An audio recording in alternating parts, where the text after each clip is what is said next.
Muito boa tarde, então. Com muita alegria que nós nos encontramos nesse dia, nesse momento, nos pausando, nos recondicionando para enfrentarmos os desafios que certamente o final de semana já, mas a próxima semana certamente nos apresentará. Muito bom estarmos aqui, Cássia, Maria José, Carmen, Lúcia, Yara.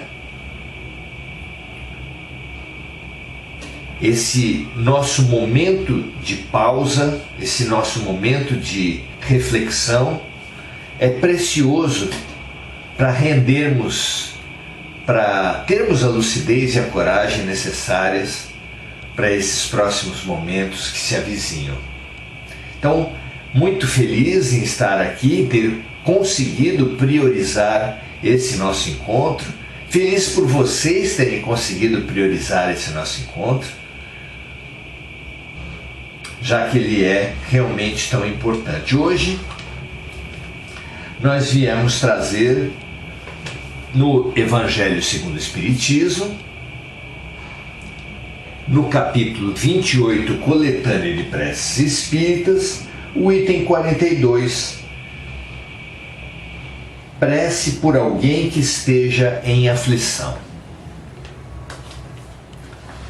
Aflição, a dor das pessoas. Desde que o ser humano conseguiu compreender que nós estamos numa escola, num hospital, diante da eternidade, em razão do que as nossas dores atuais são consequências das nossas decisões infelizes do passado e são preparações para decisões mais felizes no futuro. Desde que nós conseguimos entender que pela lei de ação e reação, através das vidas sucessivas, nós colhemos daquilo que plantamos e colheremos daquilo que plantamos agora,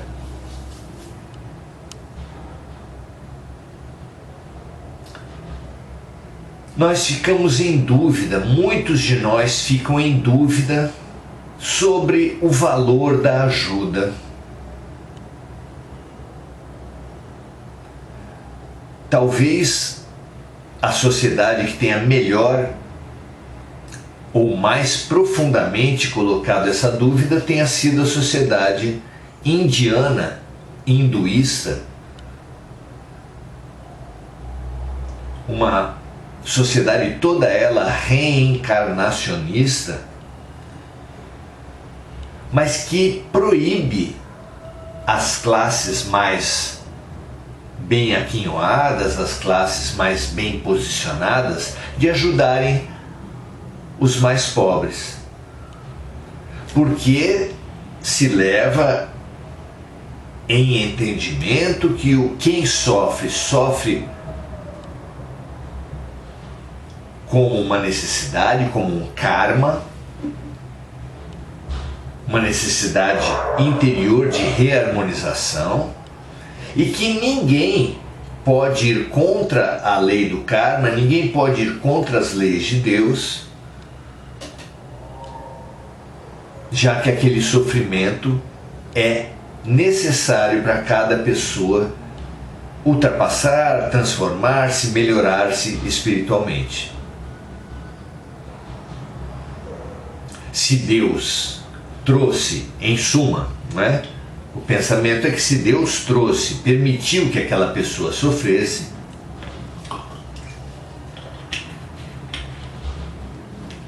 quem seremos nós para diminuir o sofrimento dela? Se Deus entendeu que aquilo era o melhor, quem somos nós para ir contra a vontade de Deus? Não é? Tem uma lógica. Tem uma lógica pensar assim, especialmente no hinduísmo.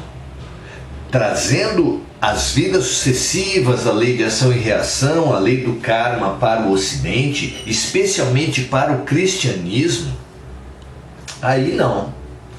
Aí essa dúvida deixa de fazer sentido. Por quê? Jesus trouxe para a gente que a lei das leis, a Constituição Universal, a lei que está acima da lei do karma, a lei de ação e reação, é a lei do amor. É ela que rege todos os fenômenos, tudo que acontece para todos os seres dos diferentes multiversos. Esse é o sentido, essa é a razão, essa é a lei das leis. Portanto, se tudo que acontece na vida é um exercício de amor, é claro que também cada sofredor que se apresenta diante de nós é um convite ao amor. Aí sim, diante desse entendimento, diante dessa lei maior, dessa revelação trazida por Jesus, não deveriam mais pairar dúvidas. Uma planta, um animal, um ser humano de qualquer raça, qualquer nacionalidade, qualquer religião, qualquer ideologia, que sofra, qualquer ser em sofrimento, é um convite à nossa solidariedade, ao nosso serviço, à nossa compaixão, ao nosso amor. Então não apenas faz sentido ajudar quem sofre, como é o grande objetivo de Deus para conosco, o grande objetivo pedagógico, o grande objetivo terapêutico, é que nós exercitemos a fraternidade, a solidariedade, a compaixão, o amor. Com esse entendimento, tudo ganha um novo sentido. Mesmo assim, precisamos estudar, precisamos nos aprimorar com relação ao que resta dessa questão no nosso dia a dia. Ou seja, quando temos um conhecido, uma pessoa, um ser que está sofrendo, qual deve ser o nosso posicionamento? É isso que Kardec nos ajuda a pensar nessa oração de hoje. Por alguém que esteja em aflição. Como devemos nós atuar diante de alguém que se encontra em aflição? Nas obras de André Luiz, uma situação muito interessante é explicada para todos nós. Muitos de nós já percebemos que uma pessoa, quando está nas fases terminais de uma doença, muitas vezes apresenta uma melhora momentânea para depois ser desligada dessa vida. Por que isso acontece? No livro de André Luiz fica claro que diante de um moribundo, muitas vezes a família mobiliza suas mais fortes energias em orações, em pedidos, e que cada pensamento pensamento é energia, pensamento é também de alguma forma uma matéria. Cada pensamento, cada oração, cada pedido desse estabelece um laço que liga o moribundo ao próprio corpo, que aprisiona aquele espírito que já devia partir na matéria e no corpo. A situação fica difícil. Espiritualmente é como se aquela pessoa numa cama de hospital, por exemplo, estivesse completamente envolvida em fios que são a materialização das nossas preces, dos nossos pedidos. Diante disso, os socorristas, aquelas equipes encarregadas de fazer o desligamento daquele espírito, muitas vezes fazem uma injeção de energia que revigora, ainda que momentaneamente, aquela criatura que vive então uma melhora energética, uma melhora de quadro geral que ninguém poderia prever. Diante disso, médicos e o próprio doente orientam a família então que possa descansar, que possa relaxar. E é assim que aquela família é afastada do doente, e é assim que as equipes espirituais promovem o desligamento. Ou seja, às vezes nós, com a melhor das intenções, querendo o melhor para os nossos queridos, na visão equivocada de que o melhor para um espírito é sempre estar aprisionado à matéria, queremos manter esse aprisionamento, mesmo sem conseguir distinguir o que é realmente melhor para ninguém, nem para nós mesmos. A gente se aventura, se arroga essa posição de pedir a Deus uma situação ou outra, como se nós soubéssemos o que é realmente melhor para aquela criatura. Pois bem, a nossa cegueira não consegue encobrir os fatos, e os fatos é que nós não temos estatura espiritual para avaliar o que é melhor, e assim sendo, é promovida aquela melhor aparência, o nosso afastamento é promovido em relação ao doente, para que possa ocorrer o desligamento sem maiores traumas, sem maiores sofrimentos. Nós precisamos aprender essa lição. Aprender um meio termo entre a omissão diante de alguém que sofre, a título de que se trata da vontade de Deus e que, portanto, nós nada devemos fazer, porque essa omissão, essa indiferença não é recomendável, não é virtuosa, não é positiva diante da lei de amor, num extremo, e no outro extremo um intervencionismo, uma imposição da nossa vontade, um apego, um aprisionamento do espírito, que muitas vezes já precisa ir, já é para o bem dele que seja desligado do corpo, e não consegue por causa do nosso pensamento. E é claro que esse apego também não é amor. O que é o amor então? Como orar? Como pedir? Já que nem a indiferença, nem o dirigismo, nem a imposição da nossa vontade são saudáveis, são amor, o que é o amor? O que é saudável? Como pedir pelos parentes, pelos amigos, por aqueles que estão em aflição? Esse é um desafio. É um desafio que precisa ser compreendido para nós, para que realmente ajudemos os necessitados, ajudemos quem passa por dificuldades.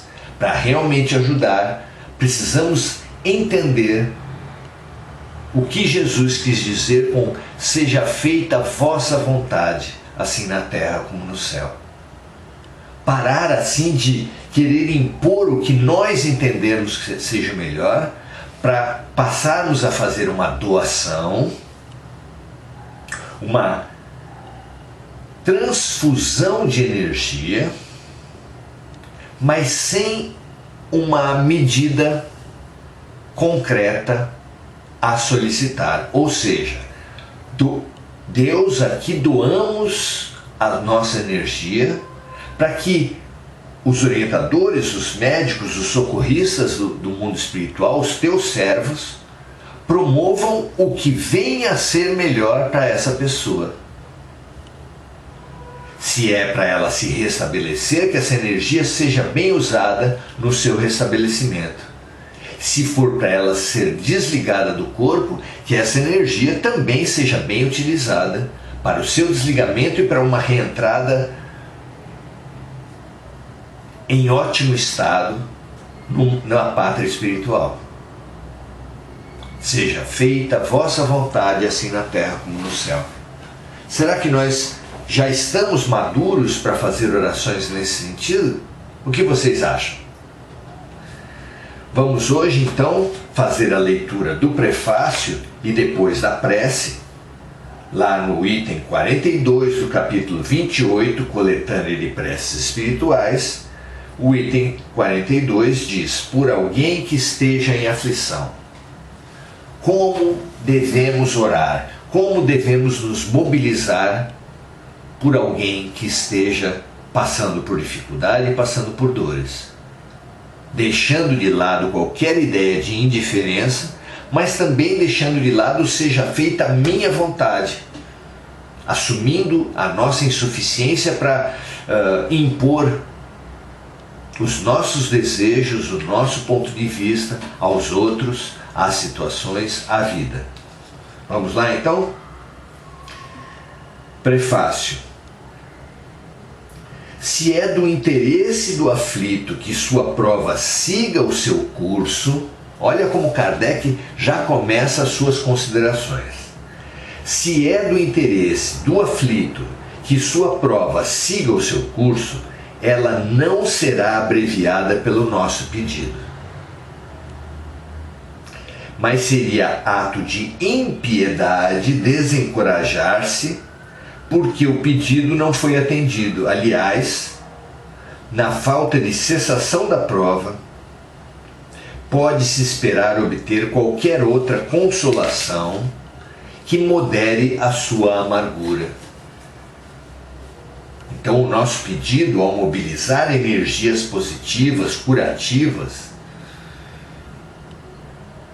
se ele não for atendido no sentido da cessação dos sofrimentos, do afastamento do perigo de vida, ele pode ser usada, essa energia pode ser usada em benefício da nova etapa, da nova situação, por exemplo, da morte, que aquele espírito precise experimentar. Não é? Muito interessante esse ponto de vista. É realmente a expressão do seja feita a vossa vontade. O que é verdadeiramente útil para aquele que sofre é a coragem e a resignação, sem as quais o que suporta é sem proveito para ele, porque será obrigado a recomeçar a prova. É, pois, para essa finalidade que é preciso, sobretudo, dirigir seus esforços, seja em apelando aos bons espíritos em sua ajuda, seja reerguendo por si mesmo o moral do aflito por conselhos e encorajamentos, seja, enfim, assistindo materialmente, se for possível, aquele que necessita. A prece, nesse caso, pode, por outro lado, ter um efeito direto, dirigindo sobre a pessoa uma corrente fluídica para fortalecer seu moral. Muito interessante a colocação de Kardec, que a gente entenda a lição para essa situação. Que nós enderecemos as nossas melhores energias, façamos a nossa doação, mas sem uma providência específica, colocando essa energia à disposição, como um instrumentista coloca o conjunto dos instrumentos para o cirurgião, sem dizer o instrumentista ao cirurgião qual daqueles instrumentos ele deve utilizar, que procedimento ele deve realizar. Olha que imagem interessante. Façamos de nossas orações por aqueles que sofrem o papel do instrumentista, que oferece os instrumentos ao cirurgião, na certeza que ele vai escolher o instrumento certo para a providência necessária para aquele paciente. Não é uma figura interessante? É uma expressão clara do seja feita a vossa vontade, assim na terra como no céu. Nós mobilizamos as nossas energias e colocamos-nas a serviço dos atendentes, dos servos de Jesus, dos representantes de Deus que estão socorrendo aquele aflito naquela situação. Vamos então a isso.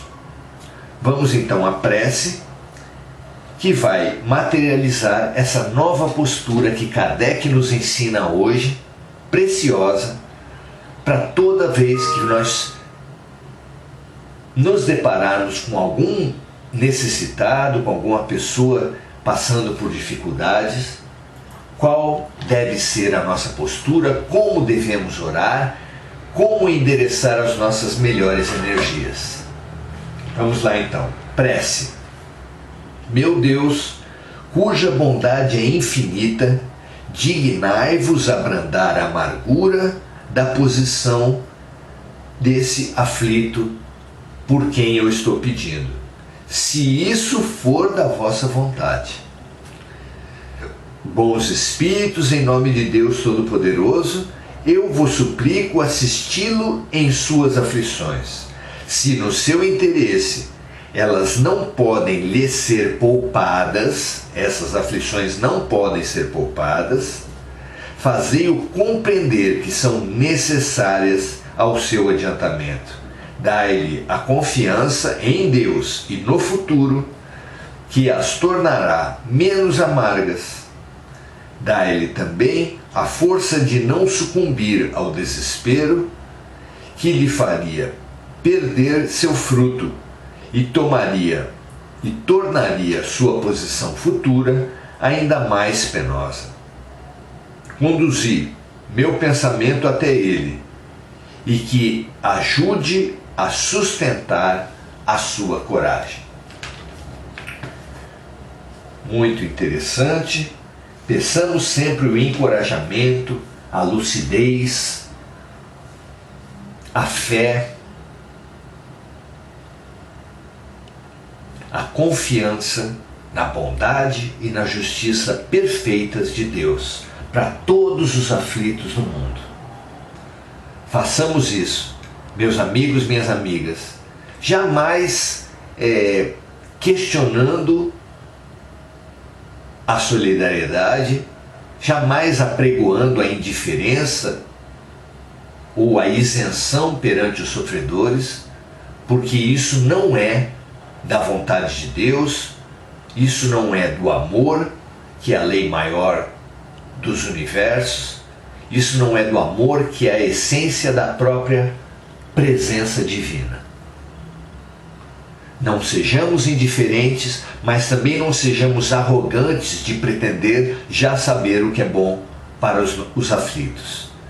Doemos em confiança, doemos na certeza de que as nossas boas energias vão ajudar esses aflitos, amenizando as dores se for o caso, curando as situações se for possível, ajudando na próxima etapa da vida, já na pátria espiritual, se a morte for o que mais convém àquele espírito.